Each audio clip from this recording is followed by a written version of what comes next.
मऊ सदर विधायक अब्बास अंसारी को हेट स्पीच और आचार संहिता के उल्लंघन के मामले में जिस तरह से अब्बास अंसारी के ऊपर आरोप लगता है और कोर्ट ने अपने फैसलों में भी ये जिक्र किया, अब्बास अंसारी को दोषी करार दिया गया। उसके बाद अब्बास अंसारी के ऊपर भी फैसला आ गया। दोस्तों, अब्बास अंसारी को 2 साल की सजा सुनाई गई है मऊ न्यायालय की तरफ से। अब अब्बास अंसारी की विधायकी भी खत्म हो गई। अब्बास अंसारी अब पूर्व विधायक हो गए। जो अब्बास अंसारी विधायक हुआ करते थे मऊ सदर सीट से, उसी सीट पर उनके पिता मुख्तार अंसारी भी विधायक रहे हैं 5 बार। लेकिन अब वो सीट रिक्त हो गई। चुनाव आयोग को यह सचिव की तरफ से भेज दिया गया है, उत्तर प्रदेश सचिव की तरफ से, कि ये सीट रिक्त है। अब देखना होगा इस सीट पे क्या उपचुनाव होता है या अब्बास अंसारी हाईकोर्ट जाते हैं, अब्बास अंसारी को हाईकोर्ट से कोई अंतरिम राहत मिलती है या नहीं। तो फिलहाल नजरें सभी की यही है, इसी पे टिकी है, क्या अब्बास अंसारी को सुप्रीम कोर्ट से राहत मिलती है या अब्बास अंसारी को विधायकी जिस तरह से चली गई, अब्बास अंसारी अब पूर्व विधायक बन के रह जाएंगे। क्या अब्बास अंसारी अपनी राजनीतिक पिता की विरासत संभाल रहे थे उसी सीट से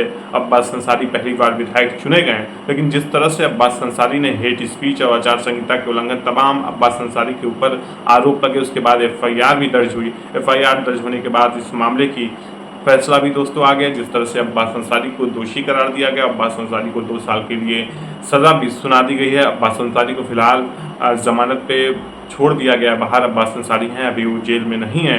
लेकिन अगर हाई कोर्ट से उनको राहत नहीं मिलती है तो अब्बास अंसारी की एक बार फिर मुश्किलें दोस्तों बढ़ सकती हैं। तो अब्बास अंसारी को यही उम्मीद है कि हाई कोर्ट हम जाएंगे और वहाँ से हमें इस मामले पे स्टे मिल जाएगा और विधायकी बहाल हो जाएगी। तो तमाम लोगों की निगाहें इसी पे हैं कि अब्बास अंसारी को राहत मिलती है हाई कोर्ट से या अब्बास अंसारी की जिस तरह से कोर्ट ने लोअर कोर्ट ने फैसला सुनाया है वही फैसला हाई कोर्ट भी बरकरार रखता है। तो सभी की निगाहें इसी पे टिकी हैं कि अब्बास अंसारी की अब राजनीति विरासत पिता की संभाल रहे थे, क्या अब्बास अंसारी की राजनीति भी अब हो जाएगी खत्म।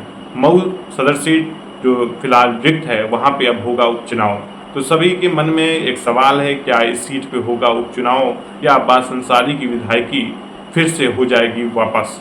तो सभी की निगाहें CPT की इससे संबंधित कोई भी खबर आती है हम बताते हैं। फिलहाल अब्बास अंसारी को सज़ा हो गई, अब्बास अंसारी की विधायकी ख़त्म हो गई है और उमर अंसारी जो हैं वो बरी हो गए हैं। लेकिन जिस तरह से मंसूर अंसारी की भी मुसीबत बढ़ गई है तो मंसूर अंसारी भी अब हाई कोर्ट का रुख करेंगे और कोर्ट से राहत की गुहार लगाएंगे कि हमें राहत दी जाए इस मामले में। लेकिन हाई कोर्ट का रुख देखना होगा कि मुख्तार अंसारी के लड़के अब्बास अंसारी को लेकर हाई कोर्ट में इस मामले में क्या होता है। तो आज हम बात कर रहे थे अब्बास अंसारी को लेकर, जिस तरह से अब्बास अंसारी की मुश्किलें बढ़ गई हैं। अब्बास अंसारी मुख्तार अंसारी के लड़के हैं, उनके चाचा गाजीपुर से सांसद अफजाल अंसारी और मुख्तार अंसारी के भतीजे मनु अंसारी मोहम्मदाबाद सीट से विधायक हैं। तो ये परिवार राजनीतिक परिवार रहा और राजनीतिक विरासत संभाल रहे हैं। मनु अंसारी जिस सीट पे उनके पिता कभी विधायक हुआ करते थे, अब उसी सीट पे मनु अंसारी विधायक चुने गए।